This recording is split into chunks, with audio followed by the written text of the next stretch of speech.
I believe to have understood that neutrality itself, or let's call it third-party actor politics, is the most natural thing in the world.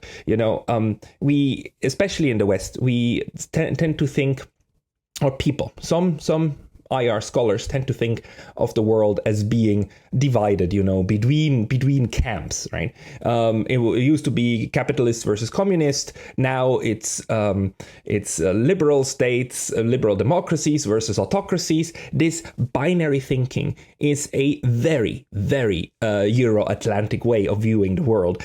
But at the same time, we also have a long history of states not going along with that and having actually this concept of neutrality, which is an old one. It's a very old, it's 700-800 years, the way that it is with us today. In some contracts, some treaties between states, it's older, it's 1,200 years old. And if we go to ancient India and ancient Greece, we find earlier versions of neutrality thought, and how states that are not part to a conflict should interact with those states that are in conflict. But the point is, it comes up naturally. The idea that if two states are in a conflict with each other, in a war, and that then there are third states who wish to remain outside of that for strategic reasons or for even moral reasons, that is a very old thing. And interestingly enough, neutrality becomes a topic of international relations and a topic of global politics always during times of conflict. Here, if you use this software called Google Ngram Viewer, what you can do on this software is you can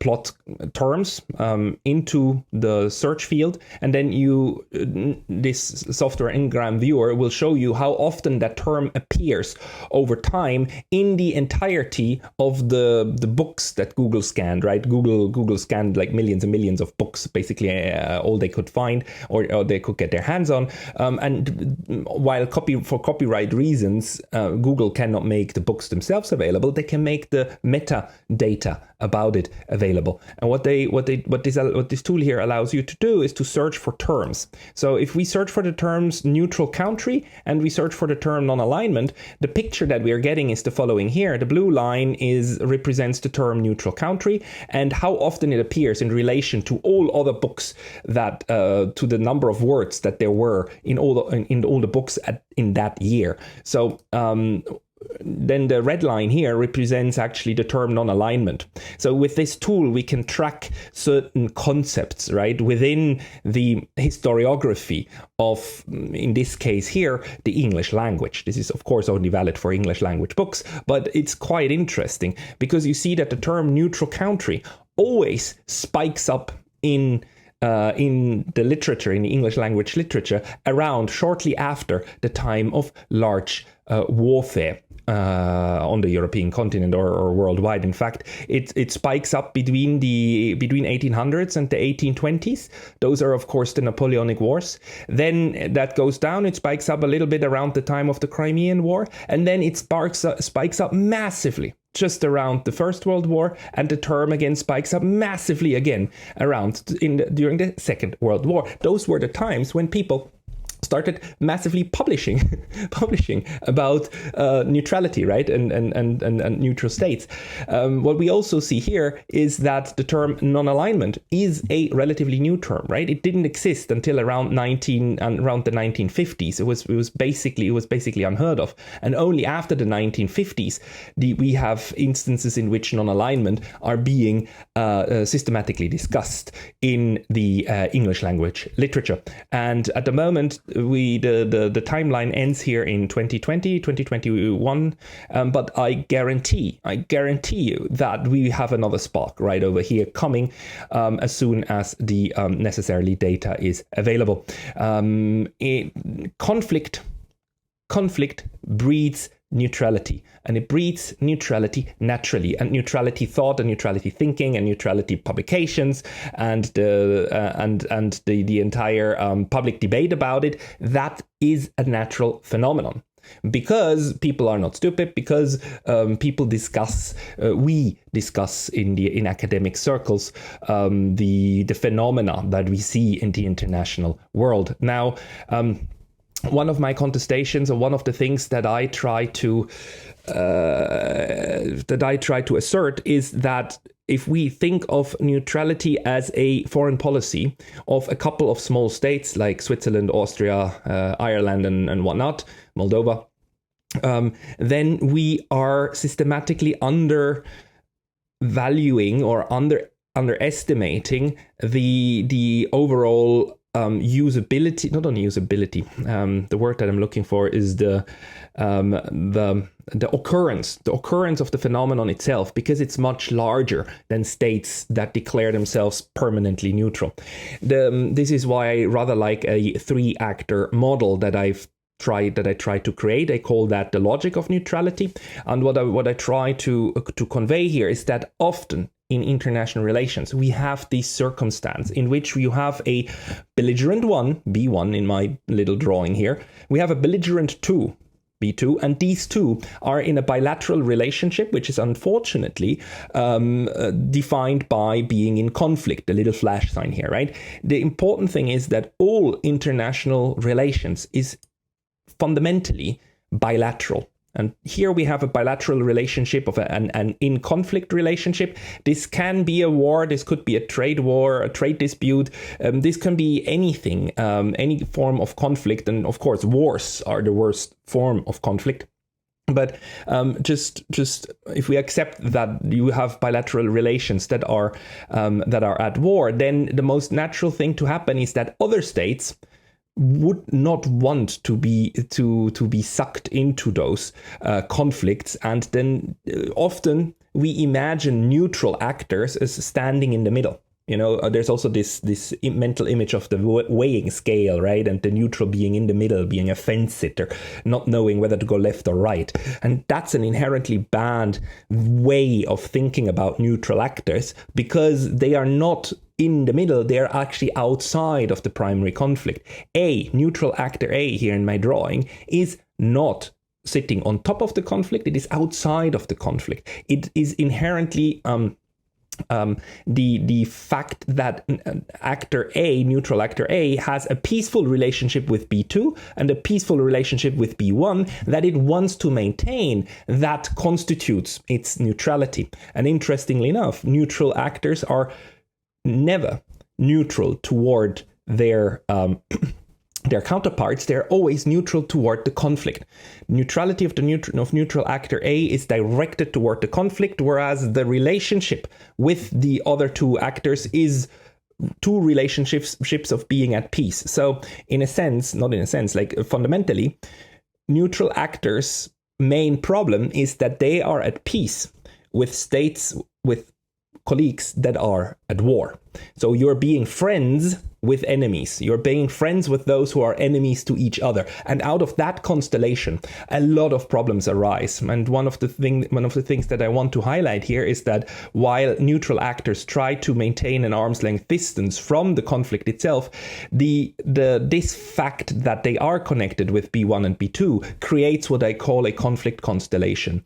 A neutral actor is outside of the primary conflict, but inside the actual conflict constellation, because B1 and B2 unfailingly will always try to influence neutral actor A to be more on their side. Even if they accept that A does not enter the war with them against the enemy, they always try to put pressure on neutral actor A to help them more than the other one. And they will always claim that A is committing, trading with the enemy, infringements, and is being on the bad side, because naturally if you're at war you will think of the other side as evil and yourself as good, and therefore if somebody is not on your side then they are basically supporting the evil side, right?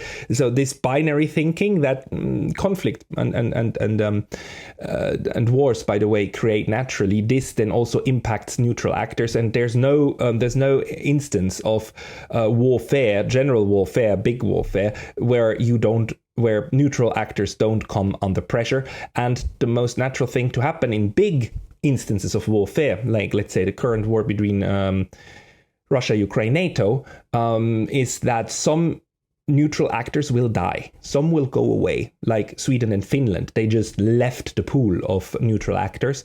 Others are under heavy stress, even if they still claim themselves neutral. But these conflict situations, they also always create new neutral actors. If you, for instance, look at the way that large parts of the global South has reacted towards the war in Ukraine, you see that ASEAN, China, South America, Africa, they all said, okay, we are unhappy with this, but we are not going to take sides. For the Association of Southeast Asian Nations is now again under the leadership of Malaysia, talking more actively about ASEAN neutrality, about the way in which ASEAN as a bloc doesn't want to choose sides and will keep trading and will keep working with all its partners, including Russia, China, and the United States. So this action-reaction scheme here is a most fundamental part of the way that conflicts work. And I want to point out, this is not just something that states do out of principle. We even have moments in which belligerents actually have neutral status. I want to point out, talking to you in Moscow, that the most fundamental neutrality of the Second World War was not one of Switzerland or Sweden or Spain, for that matter, not at all. The most consequential neutrality was the neutrality of the Soviet Union with Imperial Japan. On this picture, you're seeing how Japanese Foreign Minister Matsuoka is signing the Soviet-Japanese Neutrality Pact of 1941.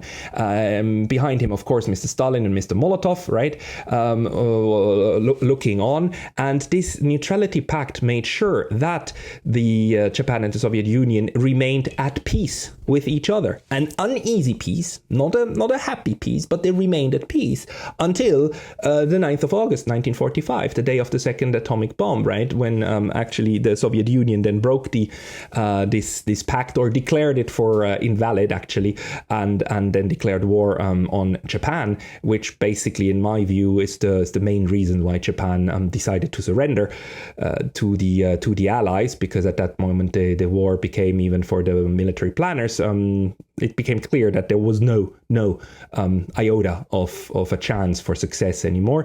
But that one left aside, what I want to point out is that for the entire period of 41 to 45, for 4 long years, we had a Second World War constellation in which two of the main belligerents, while fighting at the other side of each other's theater, were at peace with each other. And that peace, that mattered, and it mattered very much. And we often don't appreciate enough just how important this was. Just for 1 second, imagine we didn't have this pact, and we didn't have an agreement between Japan and the Soviet Union to remain peaceful to each other. And Japan at some point had attacked the Soviet Union, Japan, and had drawn away military resources from the Pacific theater for the Japanese, or the European theater for the Soviets, into this fight. Right, this would have fundamentally altered the course of history.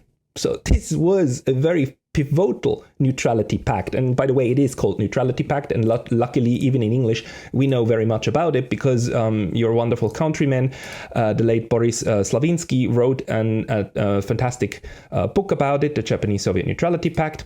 I could tell you more why this was a neutrality pact and not a non-aggression pact. There's a difference between the two, but we'll leave that aside. The important thing is that that this basic agreement that both contracting parties would not help any third states, would not enter into a war with any third states against them.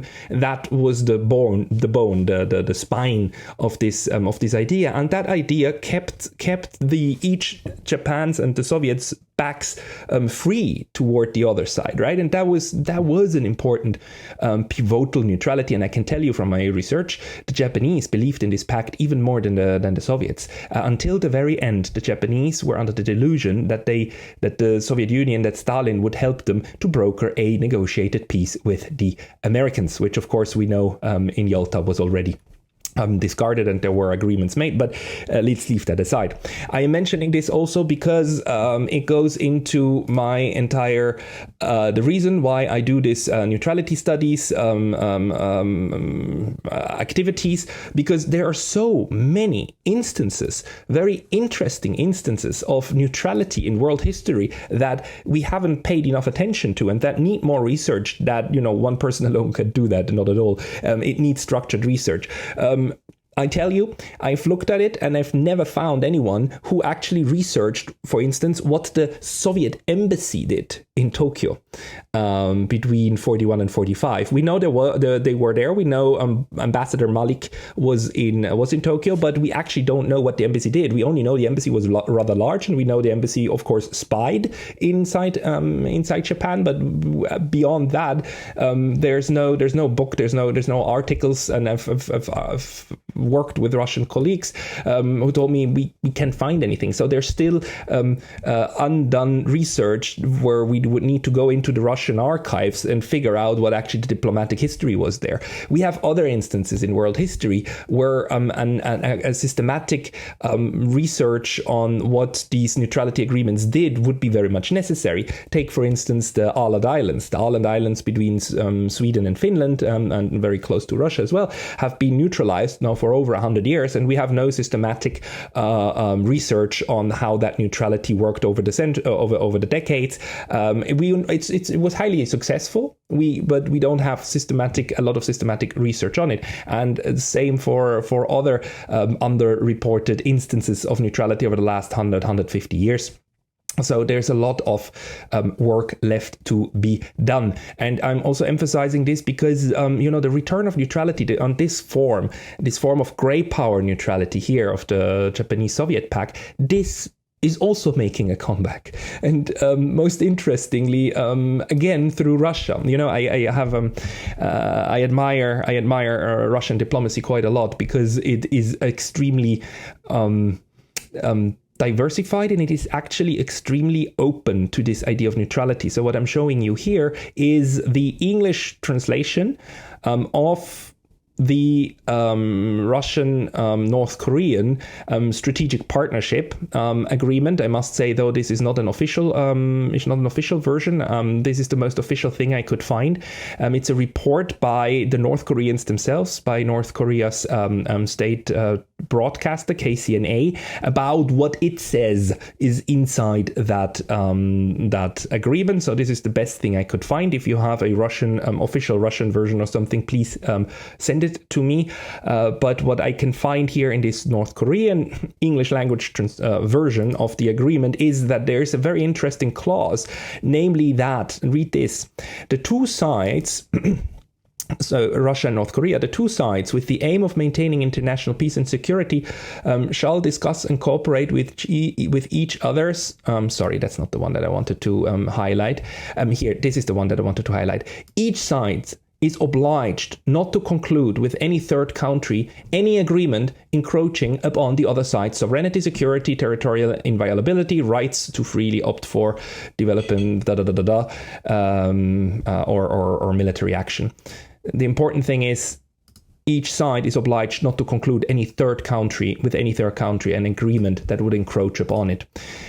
This is basically a modern day neutrality agreement in one of the latest bilateral security treaties, right, between that Russia struck. It means that obviously the potential third party here could be China, right? This is an agreement that if China and Russia or China and North Korea ever ended up in a dispute with each other, the other side, the Russian or North Korean side, would not help China in its efforts, right? You promise the other side already before any new conflict comes up that you would maintain neutrality. This version here doesn't mention the word neutrality, but this is in fact what it is, which is also why I keep emphasizing that it would make sense for the sake of research to introduce this notion of neutral in the analytical sense, right? You've got neutral in the legal sense, the way that it is codified in the Hague Conventions. You've got neutral policies of states, like, Sweden had a neutrality policy for 200 years. It was not a legal neutrality. It was not a codified neutrality. It was a neutrality in their foreign policy documents. But then you also have states that use neutrality in the analytical sense to conduct foreign policy. And great powers used this. The most important great power that used neutrality, even neutrality policy, very successfully was, of course, the United States of America, where in 1793, George Washington declared U.S. neutrality, and they stuck to it. Neutrality towards Europe, more or less, on and off, but more or less for 150 years. And that was not at all a peaceful neutrality. It was a very belligerent way of using neutrality, because while they were neutral more or less toward the European continent and the foolishness of the European great power politics, they were very much belligerent towards their own native populations on the North American continent, and also in the end even toward Hawaii, right?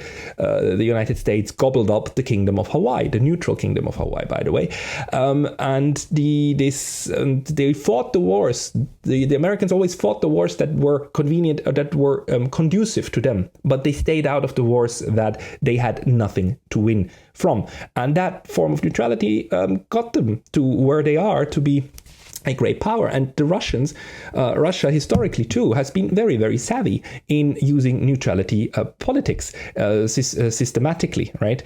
And even the neutralization of third states, Russia has been doing that time and again. Switzerland wouldn't be neutral if Russia didn't actually propose it at the Vienna conference in 1815. It was Russia which brought it up due to some personal connections with a Swiss delegate. Austria wouldn't be neutral if Russia hadn't accepted that as a way to actually settle the Austrian question. The Soviet Union suggested neutrality for a unified Germany, and I belong to the people, together with a couple of other researchers like Michael Gayler, who believed that Stalin was actually serious, or that, let's say, the Soviet Union was serious when they actually offered this as a possibility. The Soviet Union has used also its connections with neutral and non-aligned states very importantly in order to foster its international relations. I already talked about the way in which the Soviets were using the Finns, the neutral Finland, as a way to negotiate with the Europeans during the CSCE, and we've got many such examples. And I would just argue that studying this phenomenon of third country neutrality or third country interaction with belligerents would help us and will help us to navigate this multipolar world. It is going to be multipolar, and the world that we are seeing is going to be way more akin to the 19th century and how international politics worked during the concert system. So I think we should take out and brush off a couple of these older concepts. And, the law of neutrality itself is also not gone. There are beautiful books and beautiful recent appraisals also of the law of neutrality. This one here of James Upchur. The law of neutrality is still there. It hasn't been developed it has been developed in very marginal terms only over the last 80 years. But it could just be brushed off, and we could try to use these realist concepts of multipolarity in order to also among, let's say, BRIC states, create certain guidelines and basic principles of how states interact when others get into conflict. Because conflict is the most natural thing on earth to happen. What is not natural is that it becomes war and mass slaughter. So what we need to do is to make sure that conflict becomes possible without spiraling into mass atrocities, right? So if we manage to use the toolkit, and neutrality is one of the tools in the toolkit, in order to create an international system that has avenues and exhaust valves through which steam can be let off, and where we can use fora like international tribunals, and we can use arbitration courts in order to settle disputes, or at least to continue the disputes below the threshold of armed aggression, then that would be a great step forward.